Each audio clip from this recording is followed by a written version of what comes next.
Hello, my name is Oliver Pickard and welcome to my workshop in beautiful Limousin, France. Today, truth be told, I'm supposed to be taking it easy, but I feel like making a video, so here I am. Now, there's been a trend lately on social media and in some comment sections and stuff of people asking me very similar questions about the ethos of Pandora. Basically, what am I doing? Why am I doing it? Why did I choose a GTM? So I thought I'd sit down and answer a lot of your comments in one video, because I can do a lot better job here, in this medium, than I can in text. There's a reason I didn't become a writer. Very dyslexic. So I thought I'd sit down and make a video and explain in my best way possible. So I've always loved lightweight sports cars. In my opinion, it's the best way to go fast. I think that big cars should be comfortable and small cars should be fast and fun and joyful. It's what they're best at. And Britain, rather ironically, makes some of the best big comfortable cars, as does France. Citroën DS, Citroën C6, all that jazz.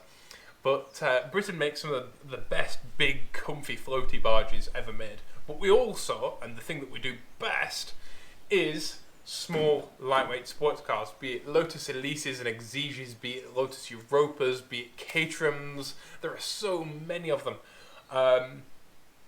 Squillings and Squillings, Ginettas, all that kind of thing. And I love them all. I adore small, lightweight sports cars, even minis. And France has made some really good lightweight sports cars as well. Cars like the CG, like the Renault Alpine, the Simca 1000, the René Bonnet de G. There's loads of them, absolutely loads of them, and they're really cool as well. And I have a huge passion for these small, lightweight, nimble sports cars. Absolutely love them. So I've always wanted one, and my favourite since I was a little kid has always been the GTM. Now, I love GTMs for what they are. I love kind of the original factory mini-based lightweight thing. They're very difficult to set up.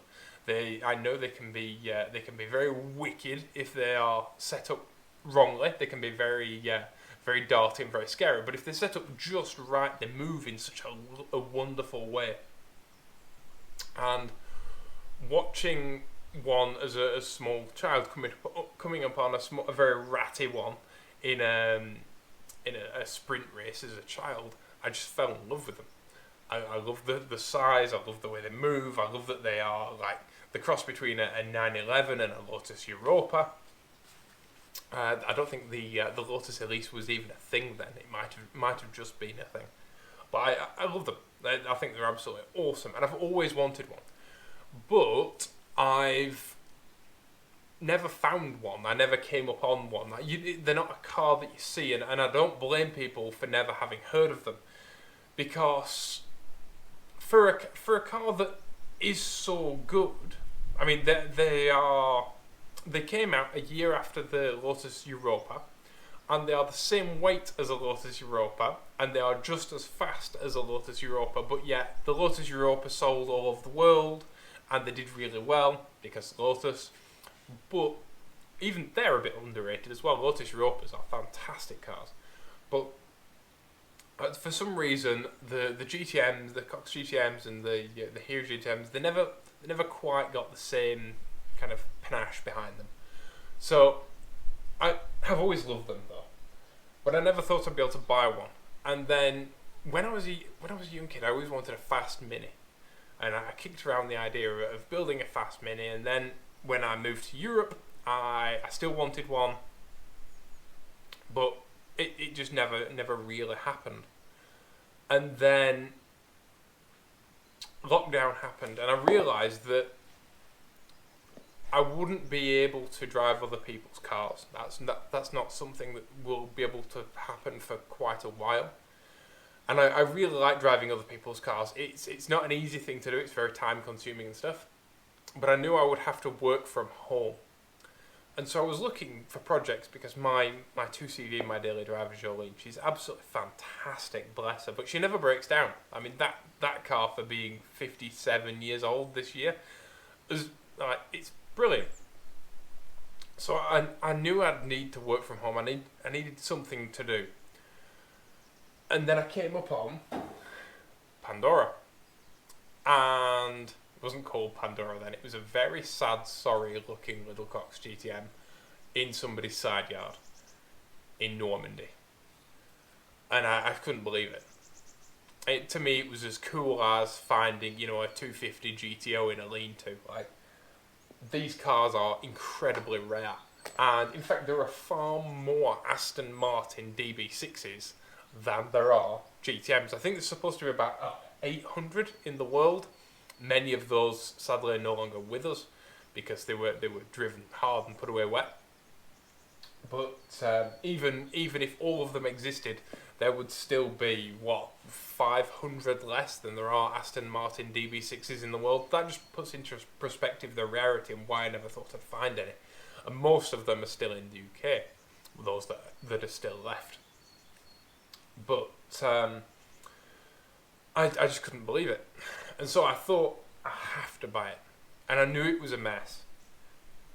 And years and years ago, to go off on a bit of a tangent, years and years ago, I read an article by a guy who does kind of race preparation on Lotus Elites, which are a very super, super lightweight, wonderful little car that's very fragile. And this guy was a mega engineer and devoted his entire life to making them not fragile and making them the best that they could be. And in that article, he said, you don't buy a Victorian house and keep the toilet, put the toilet back at the bottom of the garden and kind of get rid of all the electrics and, you know what I mean? You don't do that. You buy a Victorian house and you keep all the nice features and you keep the character of the building, but you still want Wi-Fi, you still want central heating, you still want a toilet that's in the house and preferably upstairs. You want modern plumbing and you want it to be safe and you want it to be comfortable and you want it to be somewhere that's nice to live and not kind of be a museum. And I think that's a really cool philosophy to have. But what if you found a Victorian house that's been completely gutted, that's had all of its original character ripped out, that's just a shell with traces of anaglypta on the walls and all that jazz? All the floorboards have been ripped up and it's just a rotten mess. What do you do then? And that's kind of the situation that I was put in with Pandora. Because I knew I couldn't leave it there. I knew I had to save the car, but at the same time,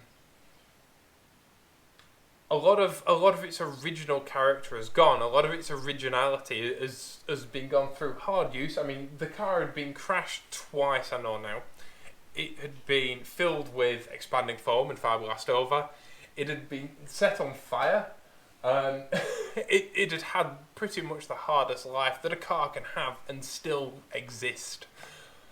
And some of its late 60s, some of its 60s, some of its 70s, and some of its much, much newer.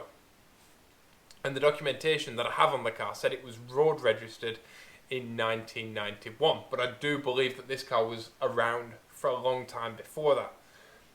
And so I had to save the car, but I was stuck with kind of what to do with it, because even if I bought a new chassis that was the same as the original one and put the mini subframes back on it and all that, it still wouldn't be original. It still would be it would be a replica in a weird way. It would be easier just to build a new one, and I didn't really want to do that. So I told myself, well, I'll make the best GTM that I can. I didn't want to just do what had already been done. I didn't want to just make it like everybody else's GTMs, which is a funny thing to say because every single GTM is different. Through all the different eras, they are all wonderful. And they've all got their own unique character. Many were built by the factory, many were built by people at home. But obviously, being such a low production car, people had their own preferences of how they wanted to do things and stuff. Some have the radiator in the back, some have the radiator in the front, some have tubular front subframes, some have mini subframes. And so they've all got their own character. But I thought to myself, well, I don't want to make a replica of someone else's car. So what I can, and I don't want to delete the history that this car has. I don't want to make Pandora not Pandora. So how do I pay homage to everything that's happened to this car, and how do I kind of respect the fact that it has survived through the love of multiple owners who bought it even though they didn't know what to do with it either, and never got round to kind of making it special again because it is such a mountainous task. How do I respect that while also building a car? So I thought, well, I'll make the best GTM that I can make. I'll do all the, I'll put Wi-Fi in a Victorian house. So I'll put a modern engine in her because I'm in France and mini engines are really hard to come by. So I'll buy the best engine that I can, and I'll make the best suspension that I can. And I'll make an original-ish floor pan. I'll make a floor pan that is kind of has the steel center tunnel and the big steel sills, and I'll make a floor pan that's original as possible while doing what Singer do with the 911 and do what Eagle do with the Eagle E-Type. The Eagle E-Type is a very modified E-Type, but it has some bulkheads moved and stuff and rejigged, so it's a little bit bigger inside. So if you're over 6'2", you can actually sit in it and be comfortable. And I thought I'll respect GTM as much as I can, and I won't make a track car because that would just be too easy. It would be too easy just to make a track pig that handles well but doesn't really look right, and it has corners cut and a few rough edges. I don't want to do that. I want to make a road car. And GTM means Grand Touring Mini because these were originally Mini-derived vehicles. One of many mid-engine minis that people have built over the years. And so I thought, well, let's make a Grand Touring Mini. Let's actually make it as good as we can make it. So that was kind of the kick-off ethos. And because I'm hand making everything and I'm making it for me and not to sell, I can put the man hours in that I want to put in, because after all, I've got all of you to watch it. If this was a customer car, so to speak, if this was someone paying somebody else to build this car, there's a good chance that there wouldn't, these cars are massively underrated, and because of that, they don't sell for all the money in the world.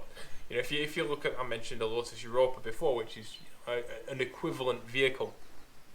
I believe that Lotus Europas are massively underrated, but if you look at something like a Series 1 Europa, they sell for well over 10 grand. I think 10 grand will buy you a rough one, and 20 will buy you a really nice one.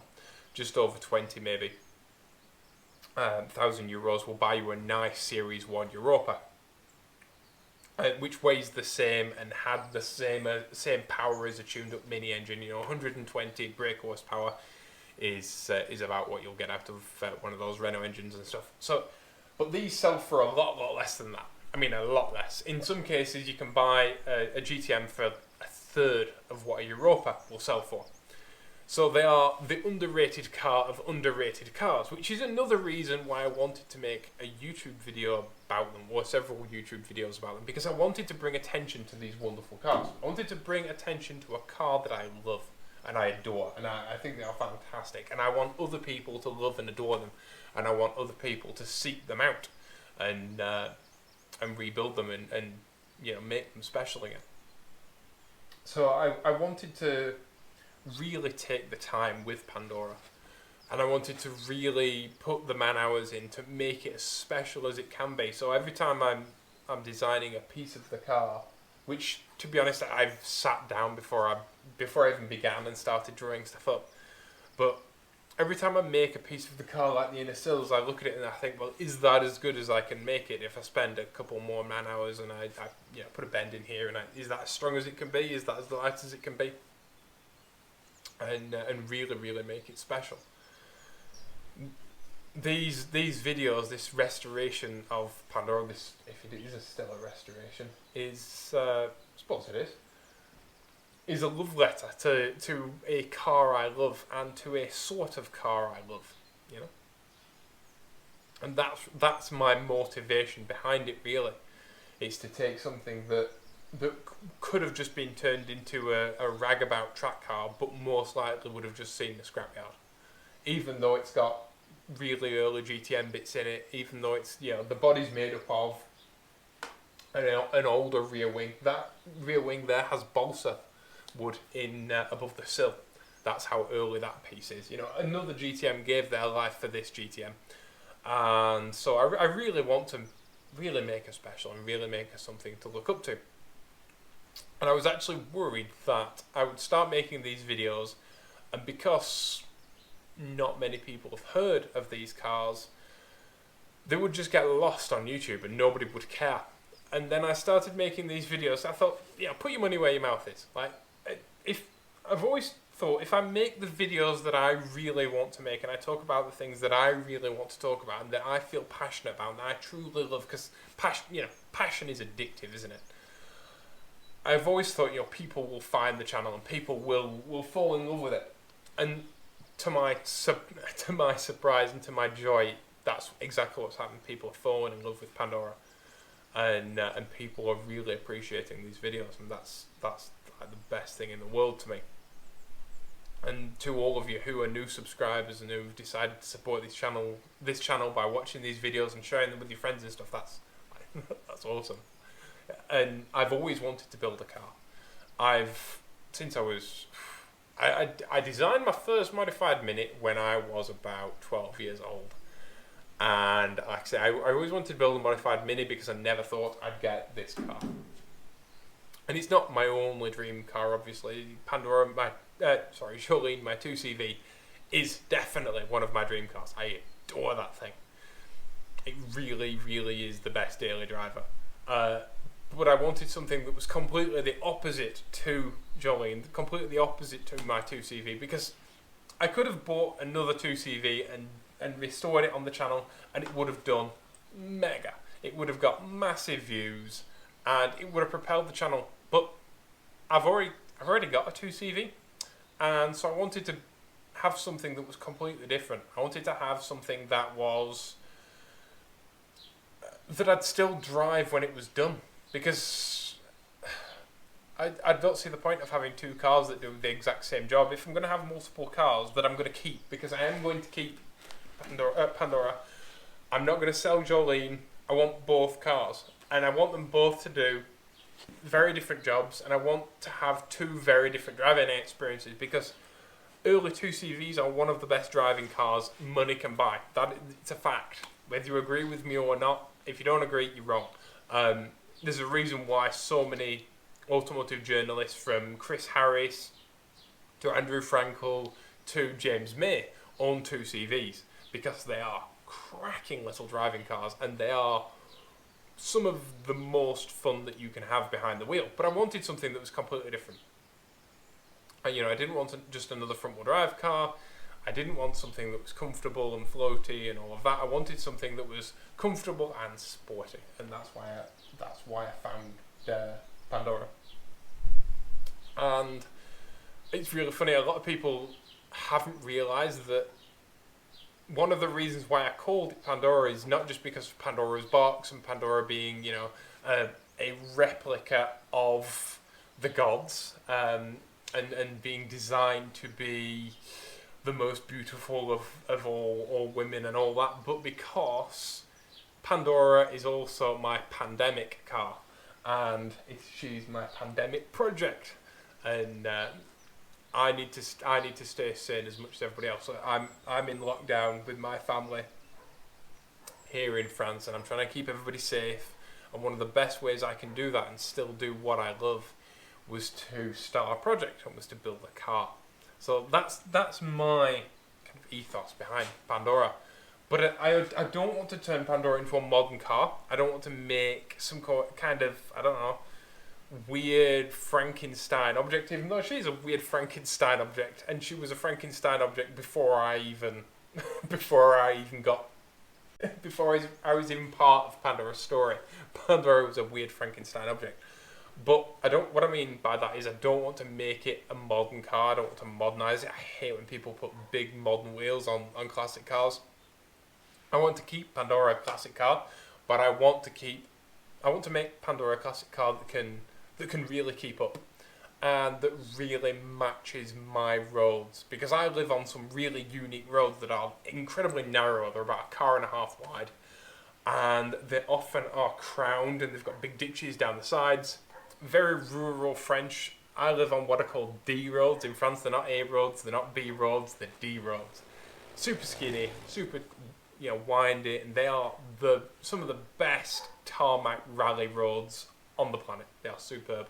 And if you'd like to look at the roads I live on, I've done some videos called Come Drive With Me, where I just head out in my 2CV and do some miles. And that's some of my favourite videos on this channel. Just, sit in my car and drive 100 miles in a 2CV and just enjoy it.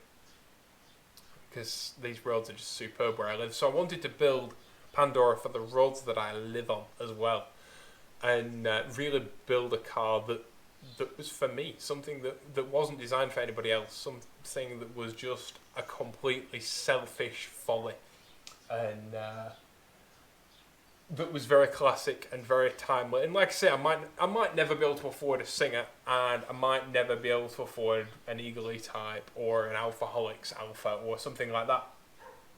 But Pandora is that to me. Pandora is that for me, because luckily I've been building the skills since I was a very small child to do this stuff, and to learn how to design all of this stuff, and to learn how to fabricate all of this stuff. And I never thought when I was a teenager making handrails for yachts that one day I'd be knocking out roll cages, but here I am. It was what I'd hoped, it was what I dreamed, it was... I used to read other people's car blogs a lot, and things like Speed Hunters and Nora Yarrow and High Top Fade and all these websites that are aimed at car culture and aimed at... Shut up, barking dog.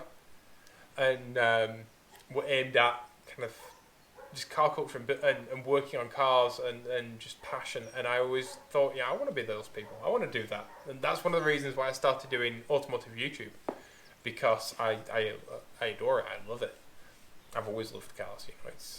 It's one of the things that I adore. I love design, and I love cars because they are one of the best pieces of design that you can own. Not everyone can own a great piece of architecture, but we can all have something cool on 4 wheels or 2 wheels. But that's one of the reasons why Pandora, really, because. Like I said, I've always said, if you can't afford it, or if nobody makes it, or if nobody will sell it to you, then make it.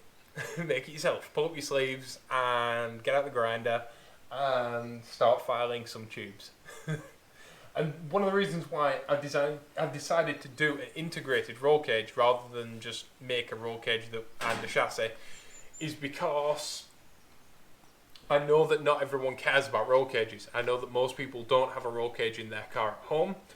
And I knew that most people will never make a chassis, don't want to ever make a chassis, and it's not something that people are familiar with. And I know there are a bunch of racing car people out there that are like, chassis design videos. But I know those people are few and far between. So I wanted to do something that was really interesting and something that a lot of people have never seen before. And that is, make a chassis and a roll cage together. Not just that, it gives me more room inside the car, and it helps with that Grand Touring Mini thing.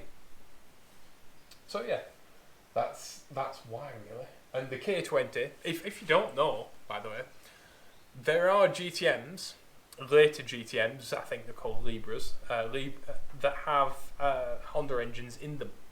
And Rover, who made the Austin Rover Mini, also made cars with D-Series Honda engines in them.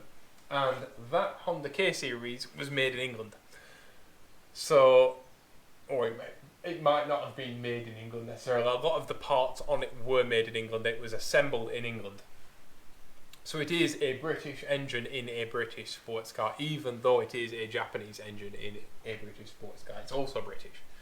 And I think that's really cool as well, because I grew up, like I said, I grew up looking at people like Noriaro, High-Top Fade, and Speed Hunters and all this, and of course I look up to Japanese tuner culture and the way that they treat Lotuses. If you want to go down an internet rabbit hole, have a look at what Japanese people do to Lotus Europas, because they are obsessive about them. They create like full carbon body Lotus Europas and stuff. It's stunning. And cars like the Tommy Chiara ZZ as well, which is basically a love letter to British lightweight sports cars made in Japan.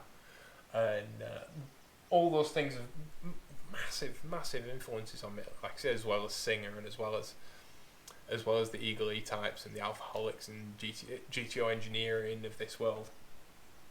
And I just wanted to make something really cool as well. And I wanted to make something that no one else can have. You know, Pandora's mine.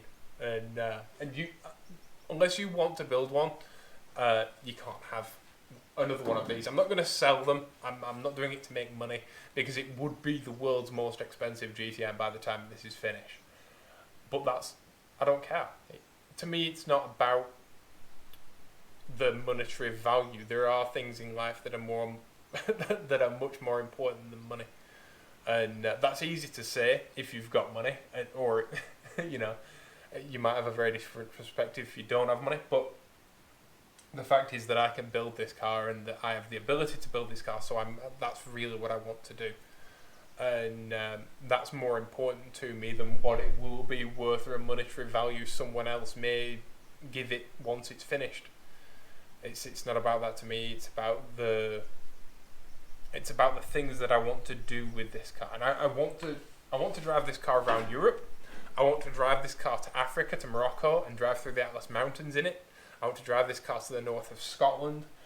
And that's another reason why the K-Series. I want to literally wear this engine out. My plan is to build the car and then drive the absolute wheels off it and not be precious with it. And, you know, it's going to get stone chipped and it's going to get covered in brake dust, and that's absolutely fine with me.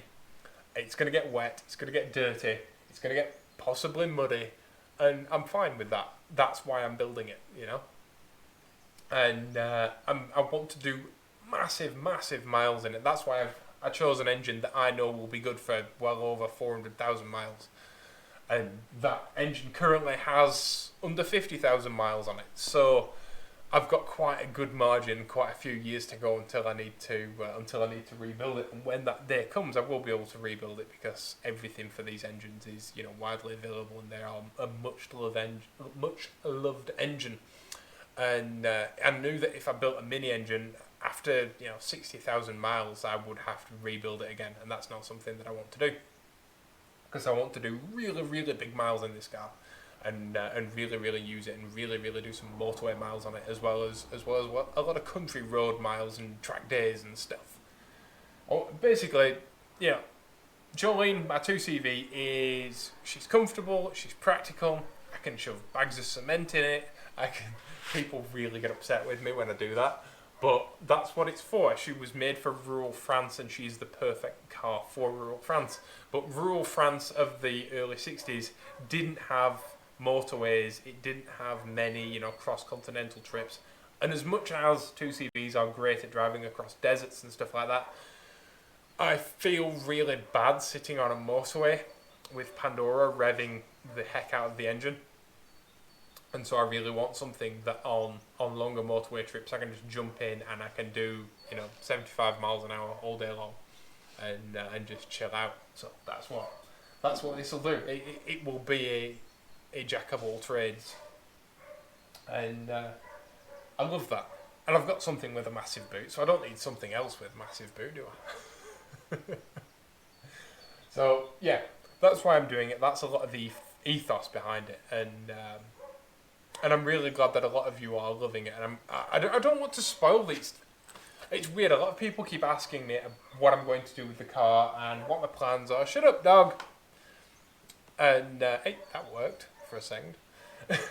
A lot of people keep asking me what my plans are and what I'm going to do with it and what I'm going to do with the suspension. And I don't want to tell you too much because I don't want to ruin it. I want to give you a reason to watch these videos. And I really want to use a lot of old school components, and I really want to make it a proper vintage racer with modern technology and with all the not all the mod cons. I'm not going to put a big screen in the center and all that. It doesn't need that. It needs to be the best of the old with the best of the new, and that does not include LCD screens, But I really want to have this car for a long time to come, and so I really want to design it something that will patina well, and something that will wear well, and something that will last the test of time. This is not going to be a body kitted max power project, although there will be some wide arches, because you can't put 200 horsepower at the wheels through some little tiny 12-inch skinny things, can you? That's going to be a bit deadly, especially in the wet. So we're going to have to readdress the wheel and tyre setup. And I don't want to have to use super short drive shafts or anything like that. That's another thing. I'm going to keep the Honda drive shafts that are original, because obviously they are massively available, and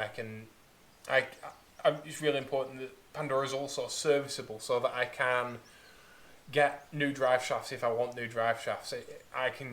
Not everything's custom on it. I see a lot of cars on YouTube, and a lot of people do custom for custom's sake, and I always think to myself, well, what about if you ever have a problem? If you ever do a long distance trip in that car and you ever have a problem, are you going to be able to get an alternator or relays or whatever you need to get, drive shafts? If you bust a spline on a drive shaft, are you going to be able to what your custom drive shafts? Where are you going to get another one? And so, like I say, I want to be able to take this car to Morocco. So serviceability and all of that is really, really important to me. And getting materials has been really tough in the pandemic, and getting parts has been really tough in the pandemic as well. And ringing up people up and asking some very odd questions, because obviously this isn't something that people do every single day. So ringing up for parts that weren't necessarily designed for this car, I don't want to give too much away, but ringing people up and asking some very odd questions about the bolt spacing on certain things and stuff. People get very suspicious about what your intentions are, and often think I'm very, very weird. But the research on this car has been massive, and it's been one of my favourite things. And I've really loved when my mad ideas, such as putting a NASCAR style halo bar in this car, then I get an email from Peter in the GTM club, and he's like, "You do know that halo bars were fitted to the original GTMs, but they were just bolting roll cages, don't you?" Like, that was such good news to me. I was so happy that my vision aligned with kind of the original vision for these cars.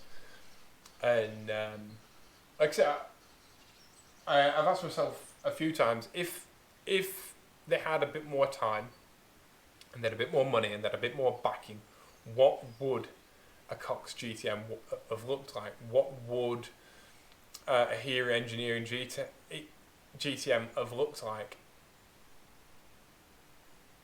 And that's something I spend a lot of time thinking about, and a lot of time kind of Googling cars of this era and cars of... I say this era, these cars were made for quite a long time, when they're into the 90s, and you can still get parts today amazingly. And thankfully I can still get things like a windscreen. Although this car does have a windscreen, it's just in England. And one of the old owners, bizarrely, this is one of the few cars I've ever owned that came with a history. So I've gone back through the history and I've messaged some of the old owners, and Graham, one of the old owners, has wonderfully said to me, "I have a bunch of parts for your car," and he's actually keeping them in his garage for me. And another friend of mine has the seats, but I can't get those bits because of Brexit and coronavirus. But I do have them, so that's wonderful. And thank you to Anthony, and thank you to Graham for keeping those parts for me. You are absolute legends and lovely, lovely people. And that's really been the story of this car. So far, I've been met by so much warmth and so much passion and so much interest and people sharing their design drawings. The other day, I'm sorry I can't remember your name, but the other day someone messaged me with complete detailed drawings of a GTM chassis with all the dimensions on and the ride heights and stuff like that, which, because my car was crashed, I mean, that chassis is like it's like a Pringle. I don't even know what my proper ride height should be and everything or anything. So having those drawings just randomly sent to my inbox by someone who was a stranger who just wants to help is just absolutely massive. And so I wanted to just say thank you to you all, and thanks for your ongoing interest in this project, and thanks for your support and sharing these videos with your friends and subscribing and all of that, because it really, really does help. And it's funny because I have a friend the other day. I have a friend who works on some of the most exotic cars on the planet. That's no exaggeration. He really, really does. And he owns some truly exotic, wonderful things. And the other day he was not complaining, but he was telling me the other day, I was asking how his project was going, and he said to me, you know, I've been so busy with work that I haven't been able to get around to my own project. And thanks to you, and you watching these videos and you supporting this channel, I was able to say to him, well, that's the wonderful thing, because my job is to work on my own cars. You know, I get to work on my own cars, and that's my job. And that's the dream, isn't it? You know, the shoemaker, there's a Spanish saying, and that's the shoemaker always walks barefoot. In other words, the person whose job it is to make the shoes, you know, never has time to make his own. And thanks to you and thanks to your support of this channel, I actually get to make my own shoes. In fact, it is the size of a shoe, isn't it? But I actually get to make my own dream car. And I actually get to work on Jolene, who also is one of my dream cars, you know, and that's incredible to me. And it's an incredibly selfish endeavour, but I also get to hopefully educate people and inspire people, and I try and make it more than just that. And I don't have a Patreon, and I don't have a GoFundMe, even though people keep asking me. The reason I don't do that is that I don't want to ask for money. I don't want to feel like I'm begging for money. There are so many people in this world, especially at the minute with what's happening, that need help. And there are so many people who need money. And a guy in a barn in France definitely isn't the top of that list. And so I don't want to ask for your money. All I ever do is ask for your support. The other reason I don't have a GoFundMe or a Patreon or anything like that is because I want young people to be able to watch these videos. I want people who think that they can't do these things to watch these videos and feel inspired and feel like they can do these things. People who, you know, inspire people to work on their cars and inspire people. It doesn't have to be making a roll cage. But I want people to know that they can do these things in their home garages. You know, sometimes I get a bit frustrated when I don't have the tool that I need, or that I can't make the tool that I need, and then I remind myself that Ettore Bugatti made Grand Prix cars in a stable block with no electricity. And I think, well, actually, it's not so bad, is it? But I really want to inspire people in the same way. You know, I really want young people to be able to watch these videos, and I really want to be informative and be educational and be, like I say, inspirational. The other day someone said to me, who had a GTM, Oliver, you're making me want to take my GTM apart and build a custom roll cage for it. And like that's just the best thing in the world to me. That's the best thing I can possibly hear. My neighbour's going out. So if you'd like to support this channel, if you want to show support for this channel, I don't want your money, because like I said, there are people in this world, including yourselves, who probably need it much more than I do. What I really need is your support. I really need you to share these videos with your friends. I really need you to keep doing what you're doing. Keep liking these videos, keep commenting and telling me what you think of the project, and if you want to send me photos of your project, which a lot of people do, and I love looking at your projects because they inspire me. Your comments inspire me to keep working on this car.